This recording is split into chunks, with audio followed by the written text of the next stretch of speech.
ओम शांति। आज की मुरली शुरू करेंगे। आज 21 जून 2024। बाबा के महावाक्य। बाबा ने कहा, मीठे बच्चे, हाँ जी बाबा, देवता बनने के पहले तुम्हें ब्राह्मण जरूर बनना है। ब्रह्मा मुख संतान ही सच्चे ब्राह्मण हैं, जो राज्यों की पढ़ाई से देवता बनते हैं। तो बाबा हमको ब्राह्मण बनने के लिए इसकी इम्पोर्टेंस क्यों बता रहा है। ब्राह्मण बनना माना, ब्राह्मण एक लाइफ स्टाइल है ना। ब्राह्मण क्या है? एक संस्कार है ब्राह्मण का। वो संस्कार कलयुग के समाप्ति का और सतयुग की शुरुआत का आधार है। तो कलयुगी संस्कार को सतयुगी संस्कार में परिवर्तन करने के लिए जो पुल है, जो जिसको हम पुरुषार्थ कहते हैं, वो ब्राह्मण जीवन में ही आता है। संसार में तो सभी आत्माएं हैं, जितने भी मनुष्य हैं सभी आत्माएं हैं, लेकिन देवता बनना मतलब देवता के संस्कार उनके अंदर होने चाहिए। देवता की चाल चलन, देवताई गुण उनके अंदर होने चाहिए, और वो सीखने का पाठ ही ब्राह्मण कहलाता है।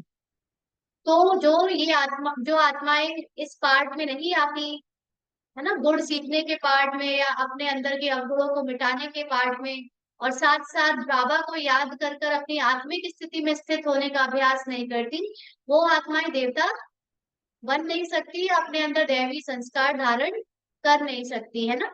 तो इसीलिए ब्राह्मण होते हैं मास्टर त्रिकालदर्शी, और कोई त्रिकालदर्शी नहीं बन सकता। इसलिए ब्राह्मण बनना बहुत जरूरी है। और जो ब्रह्मा मुख से ज्ञान सुनकर बच्चे ब्राह्मण बनते हैं, वही सच्चे सच्चे ब्राह्मण हैं।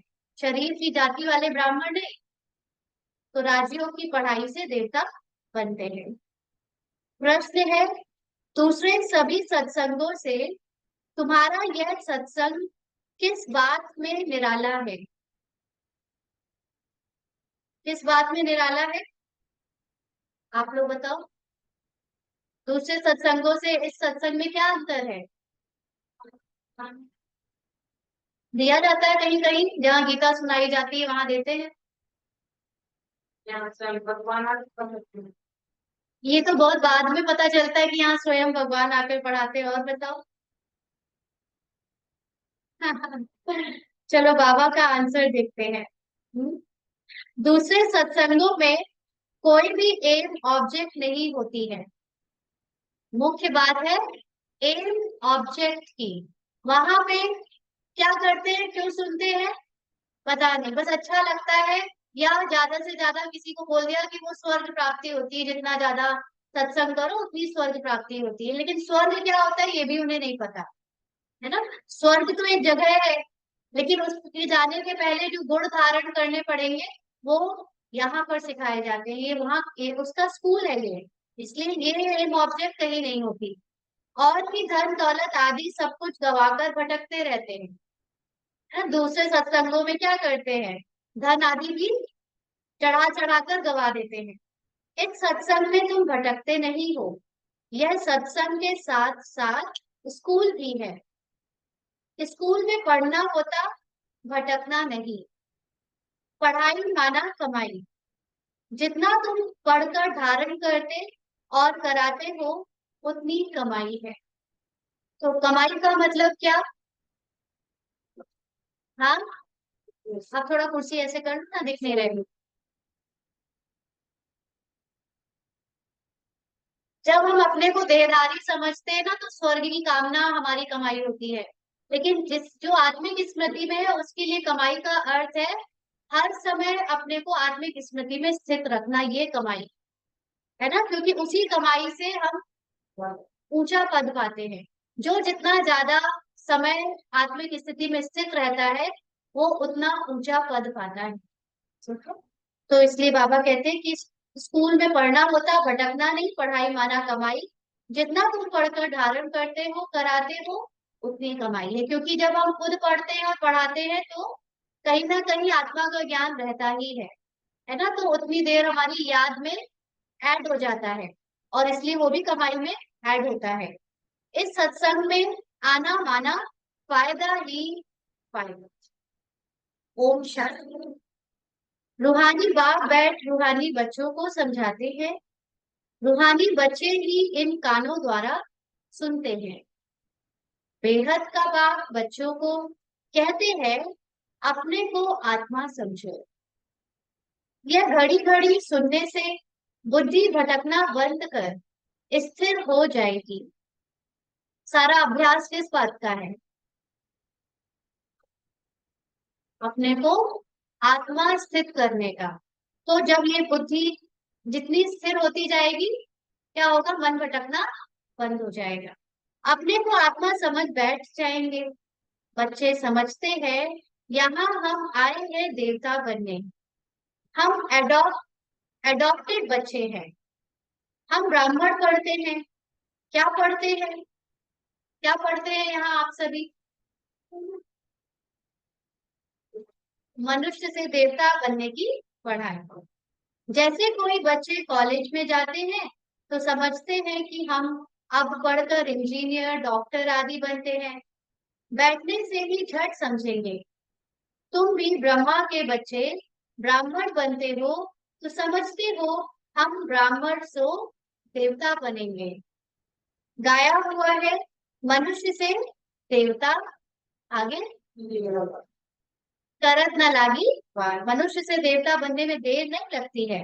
परंतु कौन बनते हैं? हाँ, सारे हिंदू तो देवता नहीं बनते। जो अपने को हिंदू भी कहते हैं वो भी देवता नहीं बनते सारे। वास्तव में हिंदू तो कोई धर्म है नहीं। आदि सनातन कोई हिंदू धर्म नहीं है। कोई से पूछो कि हिंदू धर्म किसने स्थापना की तो मूंझ जाएंगे। यह अज्ञान से नाम रख दिया है ना। हिंदू तो संस्कृति है। हिंदुस्तान से हिंदू बने। हिंदुस्तान को नाम किसने दिया? बाहर वालों ने। तो अपने को हिंदू कहना अज्ञानता है। हिंदुस्तान में रहने वाले अपने को हिंदू कहते हैं। वास्तव में इनका नाम भारत है, ना कि हिंदुस्तान। भारत खंड कहा जाता है, ना कि हिंदुस्तान खंड। इसलिए अब क्या है, फिर से भारत का नाम हर चीज में यूज होने लगा है कि भारत। तो उन्हों को यह भी पता नहीं नहीं है कि यह कौन सा खंड है। अपवित्र होने के कारण अपने को देवता तो समझ नहीं सकते। देवी देवता पवित्र थे, अभी वह धर्म है नहीं। और सब धर्म वाले आते हैं, बुद्ध का बौद्ध धर्म, इब्राहिम का इस्लाम और क्राइस्ट का क्रिश्चियन। बाकी हिंदू धर्म का तो कोई है नहीं। है कोई हिंदू धर्म का नॉलेज के आधार से? अब बताइए। यह हिंदुस्तान नाम तो फॉरेनर्स ने रखा है ना, बाहर वाले जो आए उन्होंने रखा। पतित होने के कारण अपने को देवता धर्म का समझते नहीं है, और ही बल्कि मूंझ जाते हैं, नाराज हो जाते हैं कि ये लोग अपने को देवता कहते हैं। है, ये लोग अपने आप को भगवान समझते हैं। समझ नहीं पाते कि देवता का अर्थ क्या है और देवता और भगवान में क्या अंतर है। बाप ने समझाया है, आदि सनातन है देवी देवता धर्म, पुराने से पुराना। शुरू का धर्म कौन सा है? सबसे पहला पहला कौन सा धर्म है? देवी देवता। हिंदू नहीं कहेंगे। अब तुम ब्रह्मा के एडॉप्टेड बच्चे ब्राह्मण हो गए। ब्राह्मण से देवता बनने के लिए पढ़ते हो ना। ब्राह्मण वो 20 वाली कैटेगरी है। ऐसे नहीं हिंदू से देवता बनने के लिए पढ़ते हो। पहले के टाइम पर भी जब जाति यानी ये जो वर्ण है ये पैदाइश के आधार पर नहीं होता था, तो बुद्धि के आधार पर ही होता था, कर्मों के आधार पर होता था। जो पढ़ने पढ़ाने का काम करते थे शास्त्र आदि, उनको ब्राह्मण कहा जाता था, है ना। फिर तो ये बाद में जाति के आधार से होने लगा। तो बाबा कहते ब्राह्मण से देवता बनते हो, ये अच्छी रीति धारण करना है। अभी तो देखो ढेर धर्म है, ऐड होते ही जाते हैं। जब भी कहाँ भाषण आदि करते हो तो यह समझाना अच्छा है। अभी है कलयुग, सब धर्म अति तमो प्रधान है। अब कोई भी धर्म में भी अब सच्चाई नहीं रह गई है। चित्र पर तुम समझाएंगे तो फिर वह घमंड टूट जाएगा कि मैं फलाना हूँ, ये है, ये हूँ ना। बहुत सबको किस बात का अहंकार रहता है, कहीं जाति का, कहीं पद का, कहीं वर्ण का, कहीं रंग का, कहीं रूप का। समझेंगे हम तो तमो प्रधान है। पहले पहले बाप का परिचय दे दिया, फिर दिखाना है यह पुरानी दुनिया बदलनी है। दिन प्रतिदिन चित्र भी शोभनित होते जाते हैं।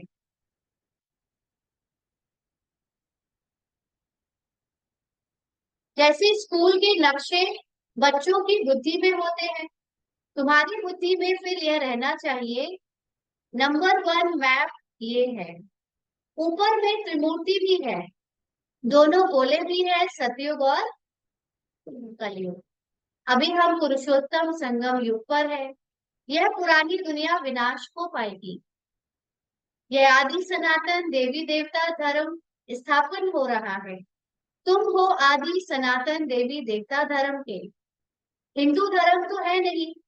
जैसे सन्यासियों ने ब्रह्म रहने के स्थान को ईश्वर समझ लिया, वैसे हिंदुस्तान में रहने वालों ने हिंदू धर्म समझ लिया। उनका भी फर्क है, तुम्हारा भी फर्क है। देवी देवता नाम तो बहुत ऊंचा है।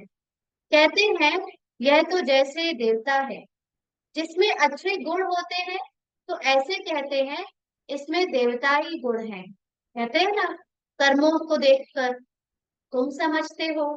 यह राधे कृष्ण ही स्वयंवर के बाद लक्ष्मी नारायण बनते हैं, उनको विष्णु कहा जाता है। लक्ष्मी नारायण के कंबाइंड स्वरूप को विष्णु कहा जाता है। चित्र सबके हैं परंतु कोई जानता नहीं। उन बच्चों को अब बाप बैठ समझाते हैं, बाप को ही सब याद करते हैं। ऐसा कोई मनुष्य नहीं होगा जिसके मुख में भगवान ना हो, है ना। नास्तिक भी भले भगवान को मानता नहीं, लेकिन भगवान के को जान मतलब एक तरह से जानता तो है कि कई लोग भगवान को मानते हैं, ये तो जानता है ना। तो भगवान नफरत करने में भी तो उसको याद किया जाता है। नास्तिक क्यों कर भगवान को नहीं मानते, क्योंकि हाँ, लेकिन कहते तो है ना तभी भगवान शब्द। अब भगवान को कहा जाता है निराकार। निराकार का भी अर्थ नहीं समझते हैं। अभी तुम सब कुछ जान जाते हो, पत्थर बुद्धि से पारस बुद्धि बन जाते हो ना। कितनी संस्थाएं हैं जो निराकार को मानने का दावा करती है, लेकिन निराकार भी क्या होता है वो नहीं जानते। पत्थर बुद्धि से पारस बुद्धि बन जाते हो। यह नॉलेज भारतवासियों के लिए ही है, ना कि और धर्म वालों के लिए। बाकी ये समझा सकते हो कि इतनी वृद्धि कैसे होती है और खंड आते गए हैं ना। कैसे हुई ये वृद्धि, कब से वृद्धि होना शुरू हुई और खंड कब से आए? द्वापर युग से, है ना। द्वापर युग से दूसरे धर्म आए तो दूसरे देश बने, है ना। जो भारत खंड था वो फिर थोड़ा विभाजित होता चला गया। बाबा ने कहा अभी वह एक धर्म नहीं है, बाकी सब खड़े हैं। बनियन ट्री का मिसाल एक्यूरेट है। बनियन ट्री कौन सा पेड़ होता है? बरगद का पेड़। तो उसका मिसाल क्या है कि वो जहां जहां अपनी जड़ें गिराता है वहां पर उसका पेड़ मतलब वो जमीन से जुड़ जाता है, उसका तना बनता चला जाता है, और मुख्य जो उसका तना होता है वो गायब हो जाता है ना। जैसे कलकत्ते में ऐसा एक पार्क में है पेड़।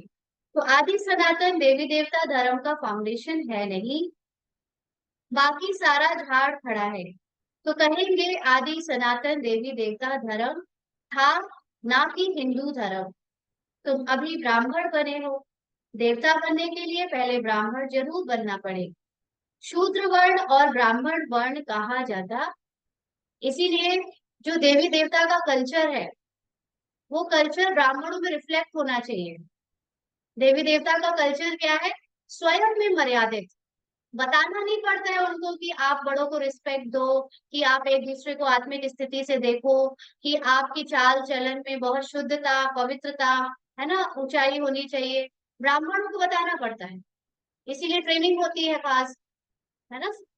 मधुबन में जब भी समर्पित होते हैं तो खास ट्रेनिंग होती है कि आपको कैसे चलना है, कैसे बात करनी है, कैसे अपने बड़ों को आदर देना है। क्योंकि यहाँ भले आत्मिक स्थिति में देखते हैं, लेकिन जो पद से या उम्र से बड़े हैं, जो नॉलेज से बड़े हैं, उनको सिखा, उनके लिए अगर सिखाया नहीं ना तो फिर वो जैसे कल आपने एक बात कही थी ना कि परसों, कल की बात, कि बंदरों को हीरे दे दो तो क्या करते हैं, फेंक देते हैं। ऐसे ही ये ज्ञान जब देवभान वालों को मिल जाता है ना तो उसको उल्टा यूज करने लगते हैं, है ना। हम तो नहीं देंगे, सब बराबर है, यहाँ कौन कह देते हैं ऐसा है, यहाँ तो सभी बराबर है, ऐसे उल्टा उल्टा फिर यूज करते हैं। मतलब फिर वो मर्यादा उनको सिखानी पड़ती है कि पहले सीखो, फिर जो सत्य हो गया फिर वहां अपने आप वो ईश्वरी मर्यादा में रहेगी। लेकिन ब्राह्मण जीवन में देखा जाता है कि वो मर्यादा पहले थोपनी भी पड़ती है, सिखानी पड़ती है, क्योंकि बंदर बन के आए ना सब, इसलिए, है ना। तो बाबा कहते हैं शूद्र वर्ण और ब्राह्मण वर्ण कहा जाता है, शूद्र डायनेस्टी नहीं कहेंगे। राजा रानियां हैं, पहले देवी देवता महाराजा महारानी थे, यहाँ हिंदू महाराजा महारानी।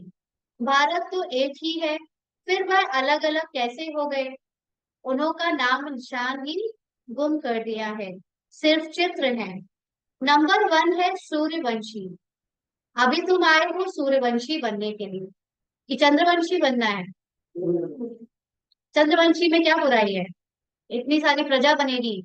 चंद्रवंशियों की प्रजा ज्यादा है, प्रजा नहीं चाहिए ज्यादा, ज्यादा। देवी देवता तो चंद्रवंशी भी है, और चंद्रवंशियों की प्रजा भी बहुत ज्यादा है, भीड़ लगी है वहां। लेकिन क्या बुराई है चंद्रवंशी बनने में? मुख्य हीरो तो हीरो है ना, मेन एक्टर तो सूर्यवंशी ही बनना है, हीरो एक्टर। उसके बाद थोड़ा सा जो बाद में मिलता है वो चंद्रवंशी है। तो संपूर्णता से कम क्यों रहे, कम संपूर्ण क्यों बने? बाबा कहते हैं अभी तुम आए हो सूर्यवंशी, और चंद्रवंशी बनना माना सजाए खाना। सजा क्यों खाए, ना, सबको संपूर्ण अपने मेहनत से बनना है। बाबा कहते हैं ये राजयोग है ना, तुम्हारी बुद्धि में है हम ये लक्ष्मी नारायण बनेंगे, दिल में खुशी रहती है। बाबा हमको पढ़ाते हैं महाराजा महारानी बनाने। सत्य नारायण की सच्ची सच्ची कथा यह है, आगे जन्म जन्मांतर तुम सत्य नारायण की कथा सुनते हो, परंतु वह कोई सच्ची कथाएं नहीं है।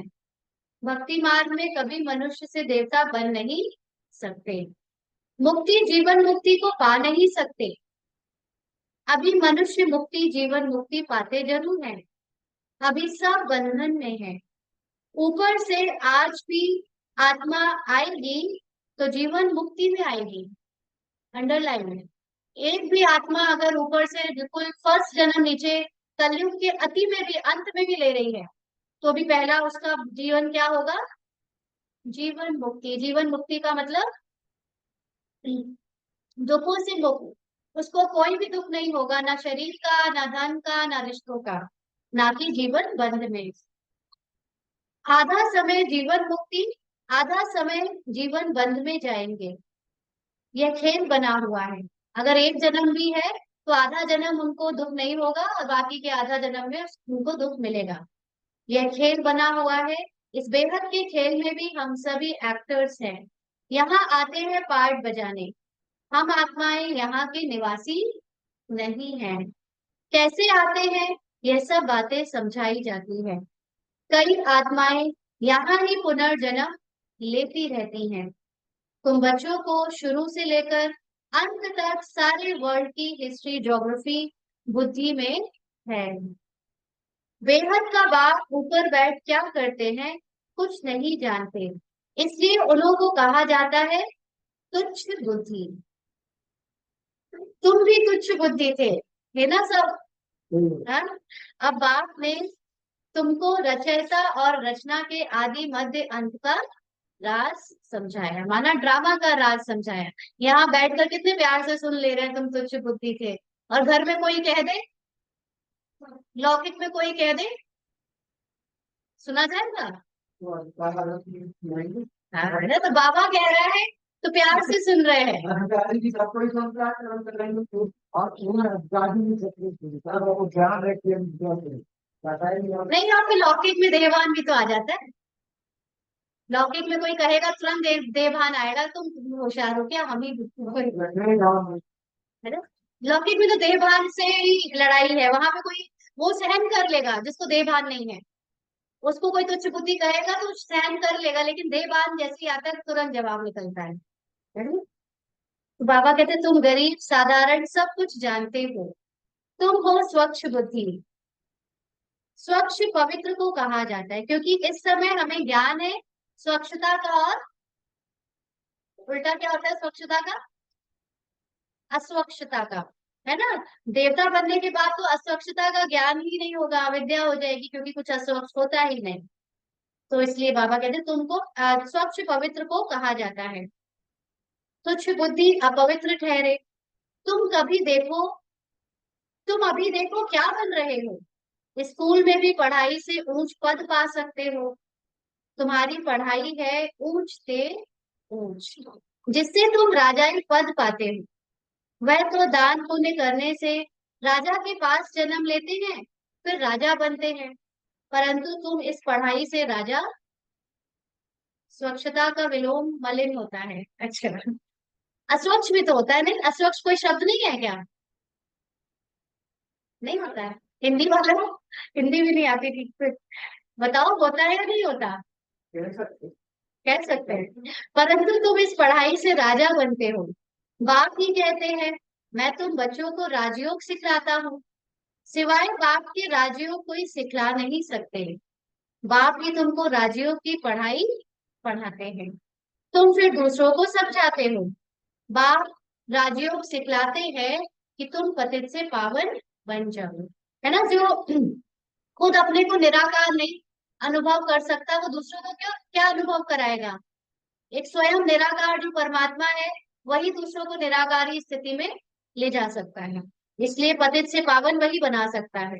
अपने को आत्मा समझ निराकार बाप को याद करो, तो तुम पवित्र बन जाएंगे, और चक्र को जानने से चक्रवर्ती राजा सतयुग में बन जाएंगे।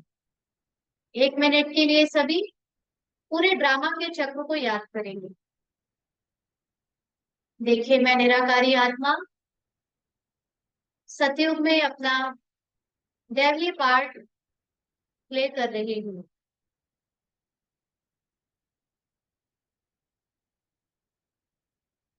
मैं आपको उस देवी देवता के संसार में देखेंगे। फिर द्वापर युग में अपने पूज्य स्वरूप को देखें।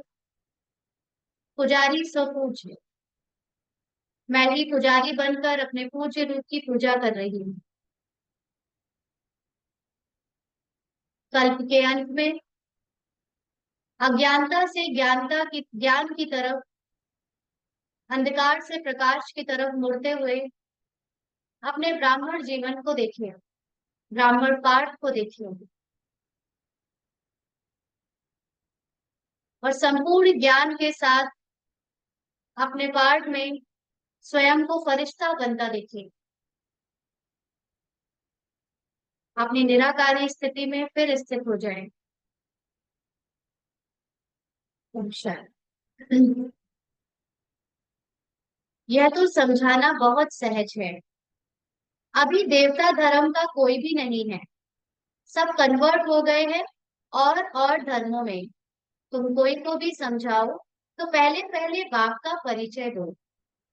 बाप समझाते हैं, और धर्मों में कितने चले गए हैं, बौद्धि मुसलमान आदि ढेर हो गए हैं। तलवार की जोर से भी मुसलमान बने हैं ना। 800 सालों में ऐसे कई बार हुआ कि जबरदस्ती धर्म परिवर्तन कराया गया।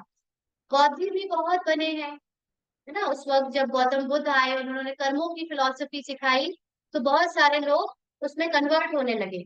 एक बार ही स्पीच की तो हजारों बौद्धि बन गए। क्रिश्चियन लोग भी ऐसे आकर स्पीच करते हैं। सबसे जास्ती आदमशुमारी इस समय उन्हों की है ना, क्योंकि उनके पास धन भी है, तो वो धन के बेस पर भी बहुत कन्वर्जन करा देते हैं। तो अब तुम बच्चों की बुद्धि में सारा सृष्टि चक्र फिरता रहता है। तब आप कहते हैं तुम सुदर्शन चक्रधारी हो। सुदर्शन चक्र विष्णु को दिखाते हैं। मनुष्य यह नहीं जानते कि विष्णु को क्यों दिया है। सुदर्शन चक्र विष्णु को क्यों दिया है। स्वदर्शन चक्रधारी कृष्ण या नारायण को कहते हैं। क्यों दिया है आपको पता है। पता होना चाहिए। मनुष्य मतलब बाहर वाले नहीं जानते, लेकिन ब्राह्मण को तो पता होना चाहिए विकेश को। क्योंकि ब्राह्मण जीवन में हमने स्वदर्शन यानी अपना दर्शन किया, पूरे सृष्टि चक्र को जाना, बार बार याद किया, है ना, उसके ज्ञानी बने, त्रिकालदर्शी बने, और उसी से फिर विजय प्राप्त करके अपनी आत्मिक स्थिति या संपूर्णता को पाया। तो क्या, तो वो स्वदर्शन किसके हाथों में दिखा दिया। विष्णु या कृष्ण के हाथ में। यह भी समझाना चाहिए कि उन्हों का क्या कनेक्शन है। यह तीनों ही एक है। कौन कौन। महेश नहीं, नहीं, ब्रह्मा, कृष्ण और विष्णु, ये तीनों एक हैं। भक्ति में तो तीनों को अलग अलग कर दिया ना, आत्मा एक ही है जो तीनों पार्ट बजा रही है। वास्तव में यह स्वदर्शन चक्र तो तुम ब्राह्मणों के लिए है। स्वदर्शन चक्रधारी ज्ञान से बनते हैं। बाकी स्वदर्शन चक्र कोई मारने काटने का नहीं है। ये ज्ञान की बातें हैं। जितना तुम्हारा यह ज्ञान का चक्र फिरेगा, उतने तुम्हारे पार भस्म होंगे। यानी जितना आत्मिक स्थिति में स्थित होंगे, उतना देह भान से न्यारे होंगे। बाकी सिर काटने की कोई बात नहीं। चक्र कोई हिंसा नहीं है। ये चक्र तो तुमको अहिंसक बनाता है ना। आत्मिक स्थिति में स्थित होते ही शरीर की जो भी शोर है, शरीर की जो भी आ, कर्म से कुछ भी अगर हो रहा है, तो वो भी क्या हो जाता है, स्टॉप हो जाता है, स्थित हो जाता है साइलेंस में। तो संपूर्ण अहिंसक बनते हैं। कहाँ की बात कहाँ ले गए हैं। सिवाय बाप के कोई समझा ना सके। तो मीठे मीठे बच्चों को अथाह खुशी होती है। अभी तुम समझते हो हम आत्मा है। पहले तुम अपने को आत्मा भी भूल गए, तो घर भी भूल गए, है ना। अपने को आत्मा पहले भूले, यानी अपनी सेल्फ सत्य की पहचान भूल गए। फिर अपनी जो परम अवस्था है उसको भी भूल गए। क्योंकि आत्मा जान लेने से जब हम पुण्य आत्मा पाप आत्मा करते हैं ना, तो समझते हैं कि आत्मा ही पुण्य बन रही है, आत्मा ही पाप कर रही है। लेकिन आत्मा पुण्य और पाप दोनों से मुक्त है। आत्मा तो पार्ट प्ले कर रही है पाप करने का या पुण्य करने का, लेकिन आत्मा ना ही पापी है, ना ही पुण्य करने वाली है। क्योंकि आत्मा एक्टर थोड़ी ना, किसी का एक्टिंग में मर्डर कर देता है तो एक्टर को सजा हो जाती है, वो तो अलग है ना पार्ट से। ऐसे ही आत्मा को भी, वो तो फिर भी आत्मा कहते हैं। परमात्मा को तो ठिक्कर भित्तर में कह दिया है। आत्माओं के बाप की कितनी ग्लानि की है। बाप फिर आकर आत्माओं को ज्ञान देते हैं। आत्मा के लिए कभी नहीं कहेंगे कि ठिक्कर भित्तर या कण कण में है। जानवर की तो बात ही अलग है। पढ़ाई आदि मनुष्यों की ही होती है। अभी तुम समझते हो हम इतने जन्म यह बने हैं, 84 जन्म पूरे किए, बाकी 84 लाख तो है नहीं। मनुष्य कितना अज्ञान अंधेरे में है। इसीलिए कहा जाता है ज्ञान सूर्य प्रगटा, अज्ञान अंधेर विनाश। जैसे ही ज्ञान सूर्य माना, ये आपको बुद्धि का ज्ञान, ये आत्मिक ज्ञान मिला, तो जो देह भान की अज्ञानता थी वो क्या हो गई, समाप्त हो गई। आधा कल्प द्वापर कलयुग में अंधियारा, आधा कल्प सतयुग त्रेता में प्रकाश। यानी आत्मा जब आत्मज्ञान यानी आत्मिक स्मृति में है, आत्मिक स्वरूप में स्थित है, तो वो प्रकाश में है, और जब भूल गई तो अंधकार में है। दिन और रात, प्रकाश और अंधेरे का यह ज्ञान है। ये बेहद की बात है ना। यहाँ पर ये वाला प्रकाश नहीं, लेकिन बेहद। आधा कल्प अंधेरे में कितनी ठोकरें खाई, बहुत भटकना होता है। स्कूल में जो पढ़ते हैं उनको भटकना नहीं कहा जाता ना। जब तक साइंस का साइंस की बहुत सारी नॉलेज हमको नहीं थी, तो कहीं कोई कुछ कह रहा है, कहीं कोई कुछ कह रहा है, लोग कितना भटकते थे। साइंस ने धीरे धीरे बहुत सारे सत्य प्रमाणित करके दिखाए, तो लोगों का भटकना भी बंद हो गया। अब ऐसे ही साइंस के ऊपर आ गया बाबा का राजयोग है ना, बाबा की नॉलेज, उससे साइंस ने भी जो भटकाया उससे भी निकल रहे हैं। सत्संगों में मनुष्य कितना भटकते हैं। आमदनी कुछ कुछ भी नहीं होती। कौन सी वाली आमदनी? पैसे, धन, हाँ, कौन सी आमदनी? आत्मिक आमदनी है ना, आत्मिक स्थिति कुछ भी नहीं बनती। हाँ, और ही घाटा और ही देवान का होता है, इसलिए उसको भटकना कहा जाता है। भटकते भटकते धन दौलत आदि सब गवाए कंगाल बन पड़े हैं, है ना। जैसे सही डॉक्टर ना मिले तो कितना पैसा बर्बाद करते हैं। इसको भी दिखा लो, झाड़ फूक भी करवा लो, कहीं कुछ करा लो, एक डॉक्टर सही मिला तो फिर कम से कम पैसे में भी इलाज हो जाता है। अब इस पढ़ाई में जो जितना जितना अच्छी तरह धारण करेंगे और कराएंगे, फायदा ही फायदा है। यानी खुद आत्मिक स्थिति में स्थित होंगे और दूसरों को आत्मिक स्थिति में स्थित कराएंगे, फायदा ही फायदा है। इसलिए देवभान बढ़ाने में कहीं भी सहयोग मत देना। ब्राह्मण बनने के बाद भी हम लोग कई बार औरों का देवभान बढ़ाने के निमित्त बनते हैं ना, देवभान नहीं बढ़ाना है। हाँ, कुछ दिखावे के लिए करना पड़ता है कभी कभी, लेकिन याद रहे कि पहले अपनी आत्मिक स्थिति में स्थित हो। ब्राह्मण बन गया तो फायदा ही फायदा। तुम जानते हो हम ब्राह्मण ही स्वर्गवासी बनते हैं। स्वर्गवासी तो सब बनेंगे, परंतु तुम उसमें ऊंच पद पाने का पुरुषार्थ करते हो। जितने भी लोगों ने ये ज्ञान सुना है, जिसने भी बाबा कहा है, वो सब स्वर्गवासी बनेंगे ना, लेकिन ऊंच पद पाने का पुरुषार्थ वही करेगा जो आत्मिक स्थिति में स्थित होगा। अभी तुम सबकी वानप्रस्थ अवस्था है। तुम खुद कहते हो बाबा हमको वानप्रस्थ या पवित्र दुनिया में ले जाओ। वह है आत्माओं की दुनिया। निराकारी दुनिया कितनी छोटी है, कितनी छोटी है। अब है वो बड़ी परम परम दुनिया है, इस दुनिया के भी बाहर माइल्स एंड माइल्स दूर। आज बाबा ने ये भी वर्ड कह दिया, निराकारी दुनिया कितनी छोटी है। जब आत्माएं इतनी छोटी है तो करोड़ों आत्माएं भी जोड़ दो तो भी इतनी छोटी है कि दिखेंगी ही नहीं। तो कितनी छोटी है फिर वो इस आकाश के पार, है ना। यहाँ तो घूमने फिरने के लिए कितनी बड़ी जमीन है। वहां यह बात नहीं, शरीर नहीं, पार्ट नहीं, स्थित हो जाओ वही निराकारी दुनिया। आत्मा बने, हो गया परम धाम। स्टार मिसल आत्माएं खड़ी है, यह कुदरत है ना।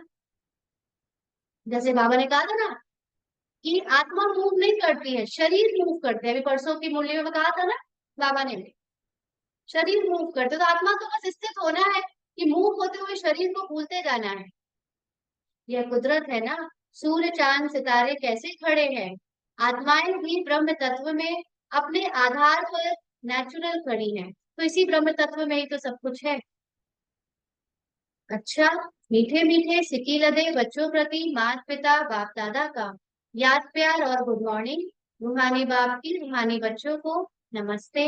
हम रूहानी बच्चों की रूहानी बाप दादा को याद प्यार गुड मॉर्निंग और नमस्ते बाबा, शुक्रिया, थैंक यू। बाबा ना ऊपर से मसाला स्प्रिंकल कर देता है, रोज की बातों में एक दो ऐसी बात छिड़क देता है जिसमें रहस्य छुपे होते हैं। जैसे वो सीआईडी नहीं होती है, क्या हो सकता है इसके पीछे, है ना। सच्चा मनन चिंतन तो वही है जो दिख रहा है, जो पढ़ने में आ रहा है, वो नहीं, उसके अंदर क्या हो सकता है, क्या है जो बाबा कहना चाहता है इन्हीं शब्दों से ना। तो सीआईडी का काम होता है अंदर तह तक जाना, घुस जाना, फिंगरप्रिंट्स देखना। तो ऐसे ही बाबा के इसी मुरली में ऐसे ऐसे राज छुपे हैं जो आमतौर पर आम लोग नहीं पढ़ पाते हैं, नहीं समझ सकते। एक दो स्प्रिंकल के छींटे होते हैं बस। जैसे एक लाइन में ये छींटा था, निराकारी दुनिया कितनी छोटी है। अब जिसने इसको पकड़ लिया वो अपनी अवस्था को पाता जाएगा। धारणा के लिए मुख्य सार, ज्ञान का सिमरन कर स्वदर्शन चक्रधारी बनना है। स्वदर्शन चक्र फिराते पापों को काटना है, डबल अहिंसक बनना है ना। डबल अहिंसक, ना तो अब शरीर से अहिंसा करनी है, मतलब पार्ट की भी अहिंसा जो थोड़ी बहुत रह गई वो भी छोड़नी है, और आत्मिक स्थिति में स्थित होकर अपने जो काम कटारी की हिंसा भी थी वो भी खत्म करनी है।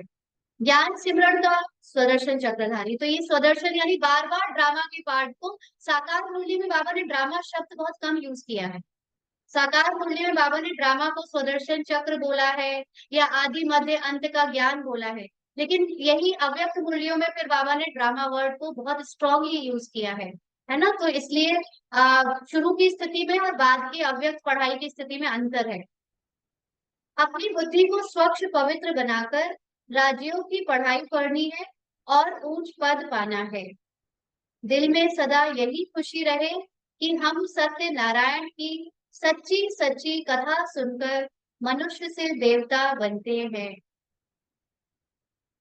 वरदान है, मन बुद्धि को ऑर्डर प्रमाण विधि पूर्वक कार्य में लगाने वाले निरंतर योगी भव। सभी कहेंगे, मन बुद्धि को ऑर्डर प्रमाण विधि पूर्वक कार्य में लगाने वाले निरंतर योगी भव। निरंतर योगी अर्थात स्वराज्य अधिकारी बनने का विशेष साधन मन और बुद्धि है। मंत्र ही मन मनाभव होता है, योग को बुद्धि योग कहते हैं। तो अगर यह विशेष आधार स्तंभ अपने अधिकार में है, अर्थात ऑर्डर प्रमाण विधि पूर्वक कार्य करते हैं, जो संकल्प जब करना चाहो वैसा संकल्प कर सको, जहां बुद्धि को लगाना चाहो वहां लगा सको, बुद्धि आप राजा को भटकाए नहीं, विधि पूर्वक कार्य करे, तब कहेंगे निरंतर योगी। आज जैसे योग दिवस है ना, पूरी दुनिया में या भारत में खास आज फिजिकल योगा आसन वगैरह हो रहे हैं ना, तो जगह जगह शरीर और मन की बात तो सब कर रहे हैं, है ना। उनके प्रोटोकॉल में वो आता है लिखकर कि शरीर को करे, मन के लिए ये अभ्यास करे, लेकिन आत्मा शब्द कहीं नहीं मिलता। और ये शरीर और मन को चलाने वाली आत्मा जब तक जाना नहीं, तो वो कहाँ से अपने शरीर को कंट्रोल या नियम ऑर्डर प्रमाण चला सकेगी, या मन को ऑर्डर प्रमाण चला सकेगी। राजा सोए रहे और कर्मचारी ऑर्डर से काम करे, हो सकता है? कलयुग के और कर्मचारी हैं, ये सतयुग के कर्मचारी नहीं है, है ना। अगर सतयुगी मन होता तो वो बिना राजा के भी काम करता ठीक से, लेकिन ये कलयुगी मन है, इसलिए वो तो अपने को ही मालिक समझकर काम कराता है। तो जब तक आत्मा को नहीं जाना है तब तक निरंतर योगी बन नहीं सकते। मन बुद्धि को अपने आत्मा यानी आत्मिक स्थिति में स्थित होकर ऑर्डर में चलाने वाले निरंतर योगी बनना है। स्लोगन है, मास्टर विश्व शिक्षक बनो, समय को शिक्षक नहीं बनाओ। ना बाबा बार बार इस बात का याद दिला रहा है कि ये नहीं सोचो कि समय आएगा तो अपने आप बेहद का वैराग आ जाएगा, अपने आप सब छूट जाएगा। अपने आप छोड़ो, क्योंकि जब फिर परीक्षाएं आती हैं और परीक्षाओं में हम छोड़ते हैं, कुछ वैराग लाते हैं, तो थोड़ा दुख के साथ छोड़ते हैं, है ना। और जब अपने मन से उस चीज को पहचान कर निरंतर अपने अंदर अटेंशन रखकर उसको छोड़ते हैं, तो उसका फायदा क्या मिलता है? ऊंचा पद, है ना। इसलिए मास्टर विश्व शिक्षक बनो, तो बाबा भी आपको यूज करेगा दुनिया को सिखाने के लिए। ऑप्शन आज के अव्यक्त इशारे, जैसे बाप न्यारा होते हुए प्रवेश करके कार्य के लिए आते हैं, ऐसे फरिश्ता आत्माएं की कर्म बंधन के हिसाब से नहीं, लेकिन सेवा के बंधन से शरीर में प्रवेश होकर कर्म करते और जब चाहे तब न्यारे हो जाते। यह ब्राह्मण जीवन कर्म बंधन का जीवन नहीं, कर्म योगी जीवन है। है ना। सुबह उठे तो ये नहीं कि अरे यार ये काम कराने हैं, ना। इसका मतलब किसमें है? हम देह भान में है, लेकिन आत्मिक स्थिति में स्थित हुए तो ड्रामा अनुसार जो हमारे पार्ट में कर्म होने हैं ऑटोमेटिकली होने लगेंगे। तो हमारा काम सिर्फ आने जाने का है, आत्मिक स्मृति में आना। देह भान में जब काम करते हैं तो कभी कभी चले जाते हैं, भूल जाते हैं, लेकिन फिर आना बार बार अपने को ऊपर की अवस्था से नीचे लाकर काम कराना। तो ये ब्राह्मण जीवन कर्म बंधन से क्या बन जाता है? कर्म योगी बन जाता है। तो मालिक बन कर्म करो, कर्म पूरा हुआ तो न्यारे फरिश्ता बन जाओ, है ना। फिर उस कर्म की ना तो याद आए ना उसका वर्णन करें, है ना। वर्णन भी हम बहुत करते हैं, ये किया आज वो किया, वर्णन भी नहीं करना है ना, नहीं तो वो इसका मतलब है अभी वो गए, खत्म नहीं हुआ, उसकी पूंछ लिए लिए घूम रहे हैं, इसलिए इसको कर्मयोगी स्थिति को बनाना है, पूछना है।